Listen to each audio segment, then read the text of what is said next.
Says we're starting, and we are live. It is Monday, November 26th, 2018. I'm Ben. It's 3 p.m. in the afternoon for me. Top of the noon hour for my good friend Caleb Rapoport on the West Coast, aka the Best Coast. How you doing, buddy? Good. Yeah, we're the fire coast now. So yeah. We're on fire. I heard it's always hotter in Cali, so we're on fire, basically. Yeah. No, it's no fire now, but very scary time for a few weeks there. So a lot of friends. Yes. We had been touching base usually a couple of times a week because I was like, I've seen the news reports every morning, and I was just like, all right, how's Caleb doing? Yeah. How's Johnny doing? No, I mean, I wish I was in a pay grade that put my house in greater danger. Yeah. Because that's basically how it works. The more money you have, the more out there on the edge you can put your house, and that's the closest always to the fire. So, right. Yeah, no, it's a gamble. The fires have been going for thousands of years, so now they just put houses in the way. So. Exactly. Yeah, we have the same thing here in Canada. We get, depending on the time of year, different parts of the country have forest fires, and yeah, like a couple of years ago, we had more rain in a winter here than we had the prior 10 combined or something. And right away, you could see all the hills turn, because the hills here in Southern California are usually brown and just shrubs and desert. And it was all green and foresty, and right after the rains, and everyone was all, "Oh, look how beautiful that is!" And I'm thinking, "Oh, that's going to be the biggest amount of fuel in the history of fire, fires in this area." Because that's all going to be tinder in a couple of years. And that's basically what fueled that whole thing we just had. So, right. The better it looks and lusher it looks, the more deadly it is. Anyway, that's the fire talk. There we go. Yeah, we got, everyone's jumping in now. We got Matthew Stewart, we got Jeff Harper, we got Riley out of the UK, and we have Todd, aka Soda Pop, is back with the great name. Total clarification. Cool. Yes, good to see What's everyone. up, everybody? Yeah, we got 10 people watching. Awesome. There's old man Dan as well. Awesome stuff. So yeah.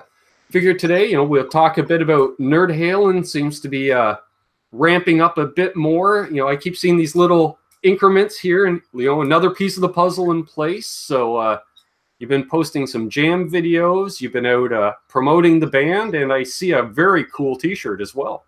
Yes. Oh well, without further ado, let's get to the T-shirt. Yes, the T-shirt, the first T-shirt from Nerd Halen is available. And you can basically, most of the people who know me are probably friends with me on Facebook or follow the Nerd Halen pages on Instagram and Twitter and Facebook. But yeah, if you want a shirt, just get a direct message to me on one of those platforms, and I'll send you my email, and you can PayPal me, and then you'll leave your details, and you can have one of these shirts. It's the first thing we've ever released, and hopefully we'll have a lot more designs and a lot more shows to play them and sell them at, and it'll grow. I just want it to grow because we're having a great time so far, and it's growing slowly every week, every month. It's getting a little more into something that I envisioned. So exactly, and we're of that group of people, I think, that we're used to, like, oh, let's put a band together. Okay, well, that means 4 months of heavy rehearsal before we even think about gigging, stuff like that, right? Because you want to have everything in place, do it right. Exactly. Yeah. And for those that aren't already following Caleb, there's links down below for his YouTube channel as well as the Nerd Halen Facebook page. We got a bunch of people jumping in. So yeah, if you have any questions at all, definitely ask away. We'll talk about anything. Gear, the bands, his band, my band, whatever you want. Seen a lot of the regulars out there. Simon Williams and Frank Corcoran and yeah, P. Hey, Jimmy. Dana. We've got Janice jumping in as well. Awesome. Casper tuning in from the UK. Yeah, you'll see those guys that maybe when you're on Johnny's Late Show that tune in right at the end from the UK. So, Cool. you know, prime time for them right now. That's right. You guys are going to bed soon. Yeah. Nice. So yeah, I played a couple songs in the Ultimate Jam the other day, which was really fun. Yeah. Yeah. You were mentioning that a bit on Johnny's show on Friday night there. That was awesome. I caught that on Saturday. Yeah, it was. Yeah, so you did what? Ice Cream Man and Pound Cake? Exactly. The theme of the night at the Jam was food because of Thanksgiving. So, yeah, I got email from the guy who runs it, and he wanted to know if I would play both of those, and I was just floored because I've only played it a couple times now, and what was really cool is that Paulie Z, the guy who MCs and runs the whole show, wanted to sing Pound Cake with me playing it, so that was really cool. So yeah, sort of like to get. How many nights of those have you done now? 3. I did Dance in the Streets in August, and then earlier this month I did some Queen songs, and then I just did 2 Van Halen songs. It was great. Excellent. And yeah, I guess now you've gone enough now too. They can go, hey, we're thinking of doing this. Give Caleb a call, because they're kind of familiar with your work now. Yeah, well, that was the idea, and it's paying off. I think I hope I passed the Van Halen audition. Right. Definitely. And there's Johnny Bean himself. Hello from sunny Santa Cruz. Good to see you, Johnny. Hey, Johnny. Yeah. So between Ice Cream Man and Pound Cake, which was the harder song for you to play, do you think? That's interesting. I think, well, obviously the solo in Ice Cream Man is probably the most challenging to not only just get the notes, but the arrangement of it. You have, it's a very timing oriented song. You have to get every lick in time or you lose your place, and it's obvious. And if you review the tape, which I'm sure people have, and I posted it without any edits, obviously, because it's live theater, and mistakes happen. I don't make excuses, but I definitely, my hand was killing me from all the work trying to learn those songs front to back in such a short amount of time. So there's definitely fatigue that your fingers and fingertips go through. My fingertips were and I play a lot of guitar, so my fingertips are very solid. But if you don't want to develop like one of those white sort of blisters inside your fingertip, especially on your ring finger. If you're a lead player.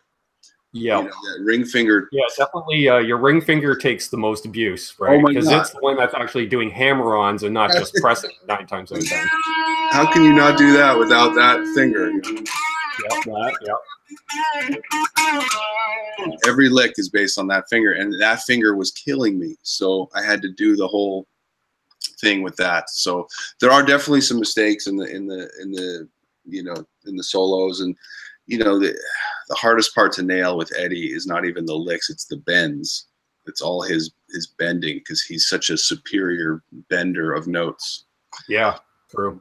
That it separates the men from the boys when it comes to trying to get his licks. And I've long admitted to everyone who knows me and all the guitar players that I talk to that what I'm most ashamed about with my playing is my bending ability compared to the guys who can really bend, and who they are, and and right away, because it instantly sets them in the top 1% of all guitar players. If guys can, exactly.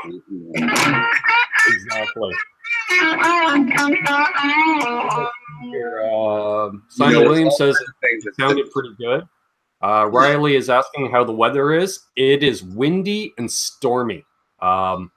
We had a real bad cold snap last week. Like, we were down to about -15 Celsius. And now I think I checked, it was like 7 or 8 degrees Celsius. So the snow is basically all gone. And now it's storming quite a bit of rain out there and wind and such. So I'll take rain over snow, though. Even though arthritis has flared up something fierce, I'll take it. And we got Mitch Heyman and Michael Bishop and Guitar Hack all jumping in as well. Let's see. Soda Pop asks, Caleb, when is episode 3 for guitar leads coming? Okay. Well, there's a long story and a short story. I did record an episode 3, and I have all the footage. There's a few things that I have to put in that are of me, kind of at the front end when I talk, and at the back end when I talk, and hopefully maybe in the middle. And I just haven't found the right amount of time, and it's one of these projects where I have to go like all the way through from front to back without stopping, or I lose all my rhythm and my mojo. And right, and I'm one of those people that operates like that. I think it's called ADD. But you know, I'll definitely have more guests for the next for 2019 after this NAMM show. I believe I'm gonna set up a bunch of people, hopefully, when I go to the NAMM show for just that purpose, because that was probably what I realized last year, that I wish I had the idea already in place so I could have done it to get more guests that way. So, right, but there'll be more great networking opportunity if nothing else. Yeah, there'll be more next year for sure. I got really sidetracked with some other things, and just trying to, I think it's a great idea, and I get a lot of positive feedback from the 2 I've done, but it's already like evolved in my mind where I wanted to go to the next one, and if I don't get it there, then I'm not going to be happy. So that's kind of my creative process with it. Right. So, but I'll get there. But thanks for asking, and hopefully there'll be another one soon. It's fun. It's fun to do, and to actually see them finished is a great experience for me, because yeah, they came together very well. I was very impressed with the first one, and then I loved the second one as well. And I was just like, yeah, you got something here. Like you say, you take the time, do it right, and yeah, it's amazing what you can do on one of these little things. Yeah, I did it all on this on this very device. So everything except the theme music, which I recorded into my computer, but everything else done, shot and filmed and voiceovered and everything on the phone. So there you go. Urban says, sorry I didn't say hello last night. Fender Guru's chat, fell asleep on the couch. I said, that's okay, buddy. I fell asleep as well. So I missed the show. I'm going to probably watch it after this, actually. And let's see. Simon Williams asked, Caleb, do you come from a musical family? I think his father is a journalist, but did he play anything? I want to say screenwriter, was he not? Yeah, well, he's a few things. A photojournalist, and then he became a screenwriter. So, but not many instruments around the house. I remember there was a beat-up guitar in the garage when I was very young, and I never even went near it because I was afraid I was going to cut myself. And no, so really nobody in my family ever into music that I could have been inspired by. Not at all. So every instrument that came into my house was me bringing it in. So sure. But it would have been cool. It would have been a lot different for sure. It is. Believe me, I can attest. It's different. It's like it's almost, well, it is very much in a way your parents are working shift work. It was like mom always got us up in the morning and off to school, but it was dad that would make us dinner at night. And then after dinner, he'd leave to go to work, doing his thing. And you always had to be quiet on Saturday and Sunday mornings. Right, because he was really dead asleep. Oh, yeah, because he was getting just gotten in. Yeah. Right, he just gotten in. Exactly. Question, guys. Thinking of upgrading the bridge pickup on my PRS. Any suggestions? Good question. Well, what is the PRS? What is the PRS simulate, if it does, of any guitar out there? What do you think it is? I always think, you know, like chimey, clear, like a good PAF style, you know, not too high output. Me personally, I'd probably find out what the output is on that pickup and go up by 2K. Like I always just like that extra little bit, especially on it, in the bridge. Yeah. 9. Yeah. And I don't think there's any reason to go soft on a bridge pickup in any double hum, you know, any humbucker situation. No reason not unless the guitar is prone to feedback. Yeah, but there's no reason not to go full bore with that pickup, because that's the pickup we're probably going to be using the most. And that's the one you're going to want to have the most kick from, you know. Exactly.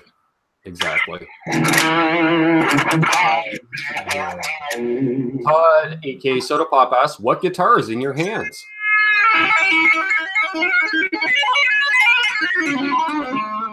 This is the 5150 stainless steel that I built. Yes, almost a year old now. And I built this for the Nerd Halen project. When I was coming up with it, I was like, well, I'll definitely need to have a Van Halen guitar to be the main guitar for the project. So I think you were just starting that build when we met, I remember. Yeah, everyone has their 5150, their red one, and their copy, and it's, you know, relict and all this stuff. And I'd love to get into that. Those guys are amazing with the detail, and, you know. Oh yeah. I think it's crazy, but I love the painting of a guitar, to actually stripe it and pull the tape off where the stripe was, and see how perfect the stripe is. For some reason, that's the most, you know, rewarding experience of painting a guitar like this. So, you know. Yeah, the mini reveal at every stage, right? Yep. It came out great. I get it, yeah. Somebody asked earlier, asking about Steve Anderson. I haven't talked to Steve since I did I think one of the last late shows he did a month and a half ago. Yeah, I don't know what happened, if anything happened, or if he's just busy, or, you know, like the rumors are that he might have found a girl or something that he'd rather be hanging out and doing on a Friday night, and that's totally understandable. So yes, nothing wrong with that. So, yeah, but as far as we know, yeah, he is alive. He just commented on something recently, so there we go. I saw that he exists still. Yeah. I've got another question for you. Other than the obvious, what guitar player or guitar players inspires you or inspired you to get started in the first place? Obviously Eddie, but anyone else that you were just way over the top was Eddie, because you know, when I first heard what he was doing and realized that was him doing it, that was it. I had to do that, and that was how I operated. You know, there was nothing, you know, deeper than that. That was it. I heard that, and I was like, I have to do that, and I'll go to the end of the earth to try and do that, and spent the next, you know, several years trying to do that. So, sure. But before that, I'd say right before that, I was a huge Who fan, because I'd seen that show, that 1982 farewell tour that they played in every big stadium. It basically mirrored the Tattoo You tour of the year before that the Rolling Stones did in 1981. Okay. Then the Who did an 82 tour in the same stadiums with just like the same kind of crowd, like, you know, 85,000 GA. You know? Right. And I went to that show when I was, 12 and a half, 13 years old, and I saw Pete Townsend play guitar, and I mean, he's an amazing rhythm player. So definitely can make a big sound, and, you know, what a great band and great songs that was. So I was inspired to probably play guitar or drums when I saw that show for sure. I was going to play one of those instruments. My folks said, you're going to play guitar because we're not going to have you banging drums in this house or anywhere near it. And they gave me an acoustic guitar. I didn't take to it. And then I, you know, the story that people know is that I met Eddie Van Halen when I was 13 and hung out with him for a few hours on a sound stage. Right. And I went home from that, and that was it. I spent the next, you know, 8-10 hours a day in my room. Yeah. It reminds me of a meme I saw either yesterday or this morning. It was a picture of Eddie, and it's like Eddie Van Halen making guitar players say WTF since 1978. Yeah. So true. Yep. Hey, we got tuning in. You decided to tune into us instead of watching the landing on Mars. There's a landing? Thank you. Landing something on Mars. Oh, we're up against a Mars landing? Wow. Soda Pop asks, what's the double neck? That is a Chibson double neck. That is not currently playable, unfortunately, but it's a nice little conversation piece, and it looks decent on a stand. Hey, Metal Dad 87, good to see you, buddy. Yeah, I'm still rolling over in my head an upgraded pickup, and I was thinking, you know, the Duncan JB I have in my Kramer has a really nice sound to it. That might pair well with PRS. Is that screwed into the body, or is it just hanging on that pickup guard? No, it's on the pickup ring. It's not a direct mount. Yeah, you should maybe try that. Lose the ring. Lose the frame, yeah, and just go directly into the body. That's what I would have done immediately if I bought that guitar in 1986 or whatever it came out. I would have done exactly that right away. I know. I haven't even thought about it, but I could see that. Makes sense. There you go. I was just so blown away with the tone of that guitar. Like, it cleans up so well, and those single coils, I can get such a stratty tone. And well, if you're happy, then don't do anything. But if you're thinking there's just that extra little brownie sound you could get from that guitar, it's probably screwing that baby straight in. It didn't hurt to try it anyways. You know, you can always AB it, right? Get that little, put a piece of foam right under it. Okay. Well, you know, I'd be seeking advice of people like yourself when I do mods and stuff like that. So. Yeah, well, like if Nesdal and Johnson and all those guys don't pick up, then you can talk to me about it. So I just, well, there we are. Yeah, I see. I'm not a luthier, so some of these guys are incredible fixtures of guitars. So I'm not that guy. Yeah. Most of my learning came out of necessity. You know, one of those, well, I can't afford a setup. I guess I'm going to figure out how to do a setup. Right. Well, you know, I knew pretty young age that probably wouldn't want to build anything that was going to be sold for, you know, as something nice. Right. You know, every model plane I would make with the glue, you know, and everything, it always had way too much glue and just it looked awful. And, you know, I'd end up like burning it in some movie we made, you know, with our Super 8 camera or something. But right. It was all the models I didn't have the patience that model makers had to make them look perfect. And all my models looked like crap, you know, because they were covered in model glue. And so I kind of felt that way when I was like, well, I can build guitars, but I'll probably just build them for myself because I'm not the guy. You know, I don't want to spend 8 weeks on a finish. You know, I'm not that guy. So. Right. You're not Craig. Yeah, if I need a finish done, Craig's one of the guys to talk to for sure. Oh, it's ridiculous. Yeah. Ridiculous. Let's see. Soda Pop asks, what amp do you use live? Oh, thank you. I use the 5150 3 EL34 50 watt. I just wanted to get it all in the correct terminology. Yes, the 50 watt with the twin cabinet.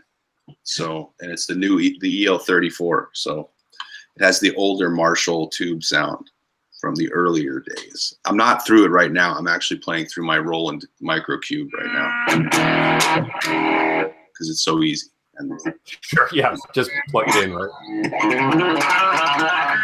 Yeah, and the whole rig thing is kind of packed away. So I hear you.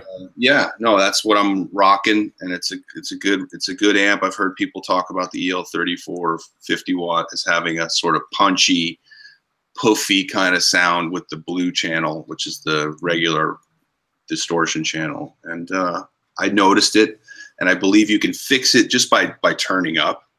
The amp just doesn't have a great low room volume, you know, so it kind of has to be the scary volume to sound really good. Does that make sense to guys who play loud or have played loud? That makes sense to me, because if you're getting your distortion or gain from your amp, it does have to be, you know, you got to push the tubes a certain amount. Yes, and it seems that the amp wakes up at around 2, and not at 0.02, which is where it's going to be in your house, in your room. It just is going to be there, or somebody's going to pay. So.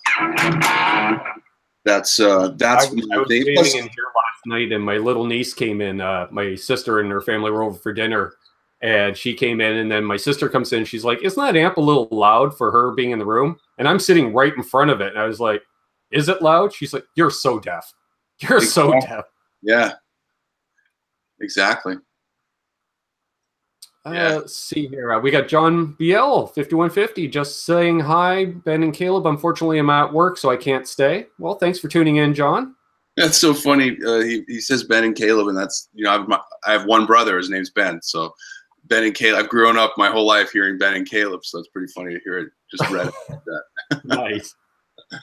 Janice asked, "How do I get through my mental block about playing lead?" Playing lead. For me, it was, I was told I had to play lead on a song. I had just started kind of noodling around, figuring out scales and how to incorporate into a lead. And then I was just told to, so I didn't have a choice in the matter. But how about you? Well, but then again, you're playing in a one guitar style setup, are you not? Yeah, I prefer to play one guitar just because I don't want to.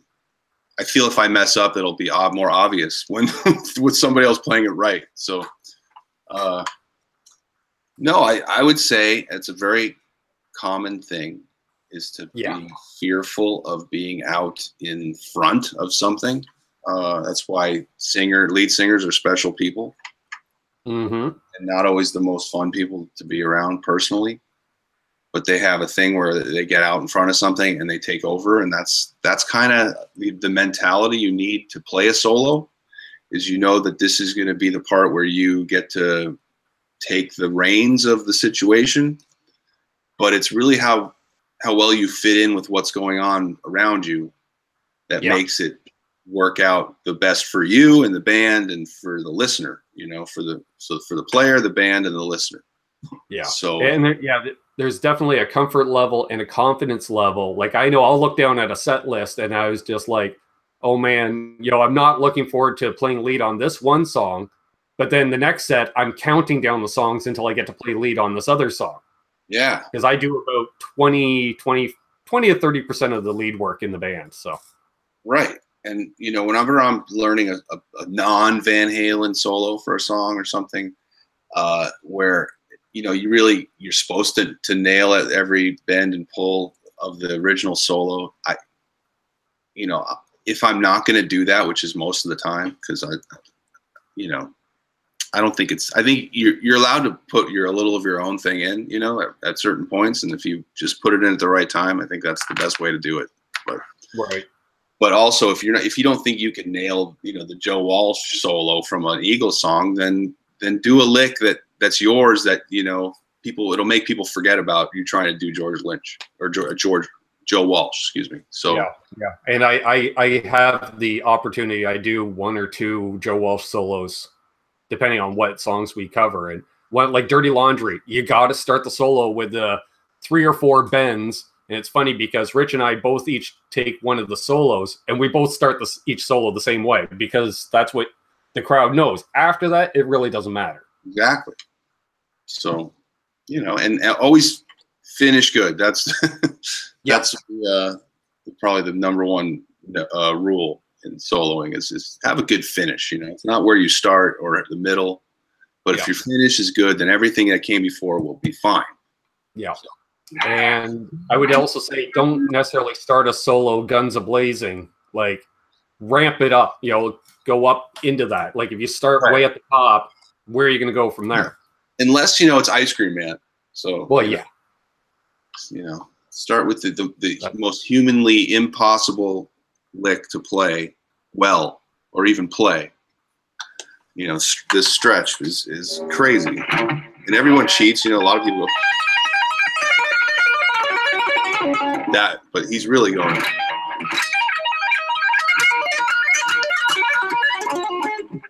So yeah, and he's probably making those faces too. So yeah, exactly. Everyone thinks he's grinning, but he's grimacing at times. Oh, you know, and you have to hold the guitar a certain way so that your hand can be a certain way. Right. You'll always see him playing it like with the guitar up like this because his hand is comfortable to make this 9-fret challenge here. Yeah, it's not easy. So, and then he goes into just flying around for the next 20 bars. So there you go. We got a question from our good friend Broken Chains. Question for Caleb: are you a full-time actor? If not, what do you do for a living besides kicking ass at guitar? Okay. And by the way, that man just retired. And he's only a couple of years older than me, I believe, and he's already retired. Might even be hasn't had a haircut since he got retired. Yeah, that's awesome. And thank you for your service, by the way, Jimmy, as a police officer in a rough neighborhood, Long Island, New York. And anyway, the question was, what? Obviously not full-time actor, or you'd see credits and credits and credits when you Google me. I've only done a few things that are listed as far as episodic work. I did some commercials back in the late 20th century and early 21st century. Probably about 5 or 6 years. I did about 6 or 7 commercials around that point. And then I did a few a couple of years ago. So it's kind of been off and on. I've been paying my SAG dues all this time for 20 plus years, and sure. And you have a couple of clips and stuff on your YouTube channel. Yeah, just browsing that, and the Buick Dad. I went, holy crap! I remember that, and it bugged me because I was thinking it was one of those. The first time I saw you, there was like a 5% recognition. I'm like, somewhere, and then as soon as I saw it, I'm like, yes, because they ran that commercial heavy. On a series that I watched at the time. And it's such a non-look for me. I never have a totally short hair, cropped hair and a beard. Right. I've never just even sported that look for a second. And then I just decided to try it for auditioning. And like the first call I got was for the Buick commercial, and I booked it with that look. And I'm like, oh my God, I have to keep this look, which I didn't. And then I, obviously haven't worked since then. So that's how it works. But yeah, that Buick commercial is great. It's fun. It was fun to do. And it was great to see it pop up on, like during the Olympics. They ran the crap out of it during the Olympics. I thought that was really cool. Okay. Yeah, maybe that's what it was, and because a lot of that stuff, because as we know, the Olympics, you're only going to have a handful of sponsors, and, it's not like the local affiliate can stick in their own commercials a whole lot. And so I think, that's what they did. And they just rebranded at the tag, Buick Canada instead of just Buick. Yep. Great. International known. Yeah, I believe there's a clip of that on my page. So if you guys want to subscribe to my page. Yes. Link down below for both the Nerd Halen Facebook page and Caleb's YouTube channel. See great stuff there, guys. Clip of the recent security guard part I played on a show called Stitchers, and a commercial from Buick, and yeah, there you could see my little fledgling acting career that's been going on for a few decades here in Southern California. Growing up in the area, you got to be. Oh, yeah. I get it. I think I discussed with you. You know, I got a cousin that's just got into acting in the last couple of years after being a pro tennis player, and his father started acting, I want to say late 60s, early 70s here in Canada, made the move to the US, and he was right on the edge of, you know, really making it big. You know, like he did a few series and stuff, but it was even like it was hot enough as an actor that, remember the original Battle of the Network Stars, for instance? Yeah. He was on one of those. He did that one season even. So was Valerie. Yep. You look at those, Valerie and Billy Crystal, and very young. Crazy. Yeah, funny stuff. O.J. Simpson. Yeah, I get it. You know, it's interesting too, you know, like talk to him, because he came back to Canada the late 80s, had a, you know, a big series here, and it was interesting listening, you know, watching behind the scenes. And then the cool thing, like, he'd give you a phone call, he's like, hey, I'm directing an episode, do you want to be an extra today? Sure. You know, next thing you know, I'm in the actors union, because even the extras are in the actors union. There you go. Like, okay, sure. There you go, for sure. Fun stuff. What advice would you have for a just starting out guitar YouTuber like myself? Relax and have fun, and don't pay attention to the negativity, because you're always going to have a handful of keyboard warriors. You know, like, just, you know, whatever your skill level is, if you're comfortable putting something up, put it up. Just play. You know, I think if you have something that's, I'm on delay, I hear. If you have something that you want people to hear, maybe your Instagram page, one of those bigger Instagram page. I can hear a total delay, by the way. I don't know if that's coming from. Is that me? It might be me here. I'll turn down a bit.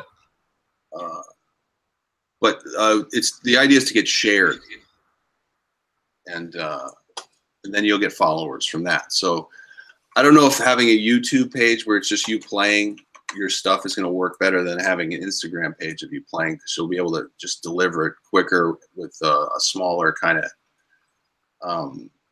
clip. It'll travel well. You want something, if you're going to do something like YouTube, that travels well. People move it around and it gets shared here, it gets shown there. That's how you pick up your views. So that would be my advice. Get an Instagram channel of you playing, and then you know, put hashtags out, and people will share it. And hopefully one of these sites that has hundreds of thousands of followers, where they share great guitar players or clips, they share your thing, and then that's where you really pick up, you know, the people. So right. That's my advice. Riley asks, Ben, what's the best way to learn tapping with arthritis in your hands? Oh, good question. I learned how to tap when I was about 15 and haven't used it until I met up with these guys. And now I find when I'm noodling every once in a while, I'm tapping. I find just really make sure your hands are limbered up. You know, like, don't just pick up a guitar cold and start tapping. You know, mess around, definitely limber up. How about yourself? Do you have any tips on that, Caleb? I think it's more about just doing any kind of scale with a stretch. So if you're gonna stretch your fingers out, you'll be fine for tapping.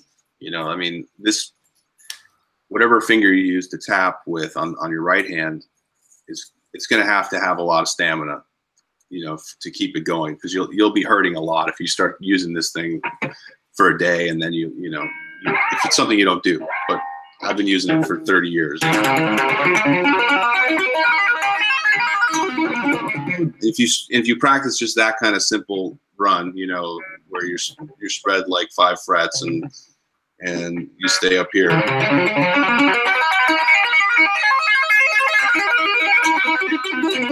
It gets challenging as you go down. So you just keep doing something like that, and you know, any kind of warm up with that in it, and you'll be ready to tap anywhere on the neck. So Perfect. There you go. Love it. And we got Rick Romanelli joining us. Hey, Rick. Good to see you.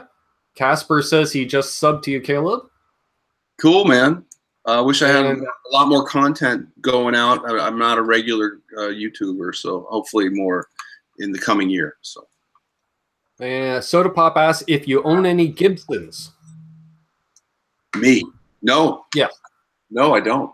I don't own a Gibson. I own a few, like 3 customs. I own a Wolfgang, and I semi-own an Ernie Ball that a very wealthy friend of mine gave me to just hold on to because he doesn't play it. He's got so many guitars. But I feel like I own it, but I don't. So one of those things. I'll never sell it because I'm not allowed to. How about that? We got BB Ninja. Bonjour. Salut. Good to see ya. We got Dave Nisdahl hanging out. Hey, Dave.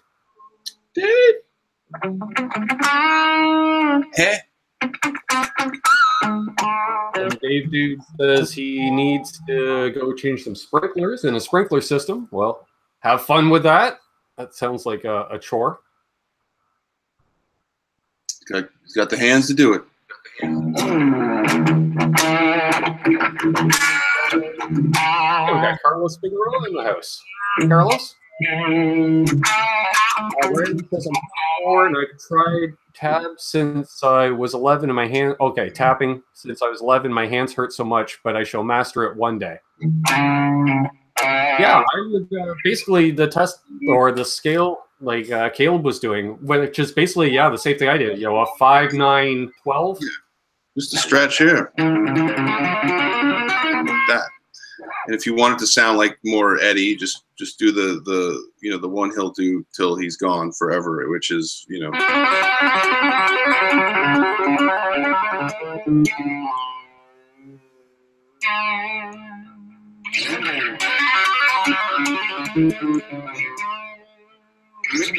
learn that one. If you want people to go, hey, wait, what's that? The Eddie Van Halen? What? Okay, yeah.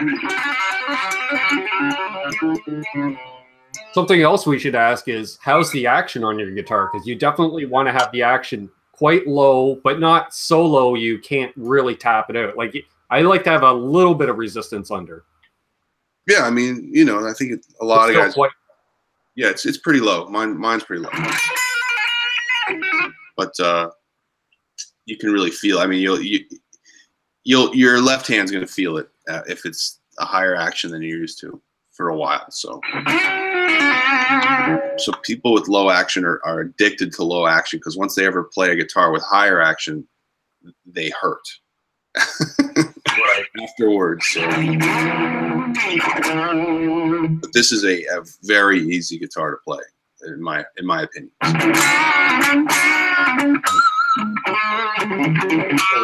JK, House of Harley's in here. Awesome. Welcome. We got 29 people watching, and according to the chat, several are watching from work. Right on.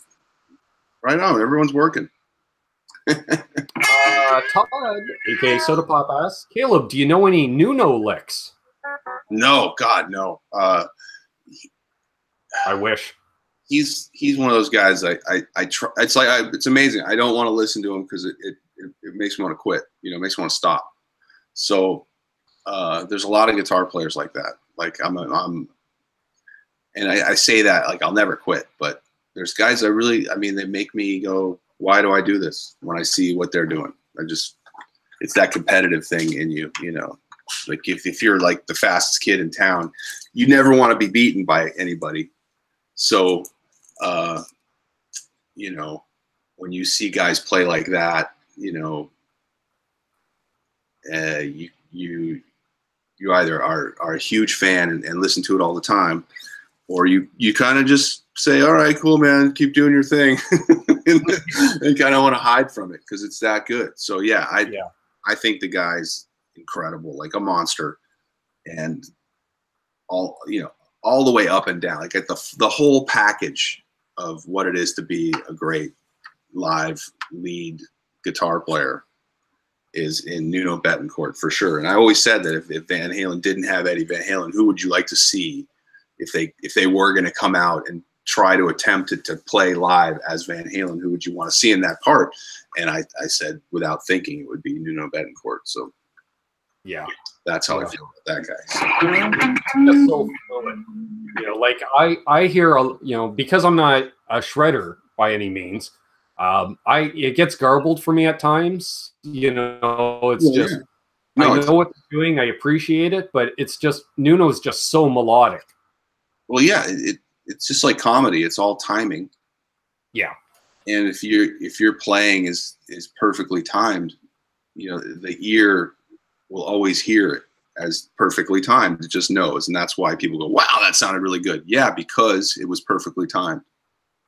Yeah, the notes are amazing, but it's how perfect his timing is on each strike that sets him apart. That sets him apart, and sets most players apart. So, timing. Exactly. Okay, Riley says medium action on their guitar because it's choking out after the 15th fret. Aha. Okay. Well, I would even try, you know, like tapping just way up on the fret, even where your hands, you know, you're not stretching your fingers apart as much. You can always do that. It's just more getting into the rhythm of the scale.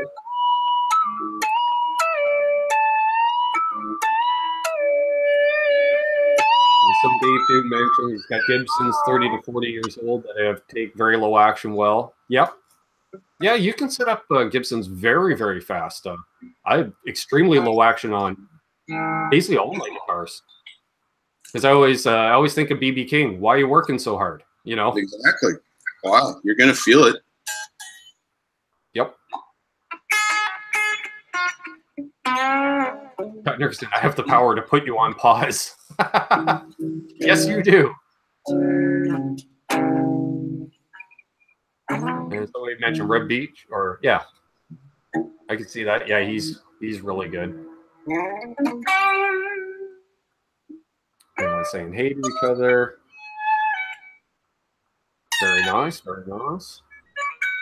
Well, I know you can't stay too long tonight, so I'll just say to these guys, if you have any other questions here, definitely let us know, and we'll try to answer them. And again, if you're new to the channel, please subscribe, give a thumbs up. If you want to check out Caleb's stuff, it's in the description down below, as well as some other cool channels. And also, we do have a little bit of fundraising going on.